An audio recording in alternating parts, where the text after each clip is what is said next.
வாழும் வரை நிழல் என உடன் நான் வருவேனே.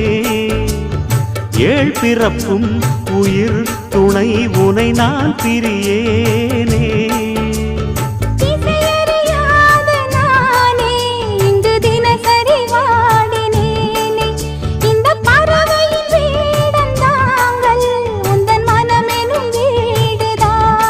நீண்ட காலம் நேர்ந்த சோகம் நீங்கி போக நானும் தீண்ட யோகம் விளங்கிட. பூமிக்கொரு வாரம் என்று எண்ணி இருந்தேன், பூமுடிக்க யாரும் இன்றி கண்ணி இருந்தேன். சொந்தமின்றி பந்தமின்றி நானும் இருந்தேன், பொட்டு ஒன்று தொட்டு வைத்து பூவை அடைந்தேன். நன்றி சொல்லவே உனக்கு என் மன்னவ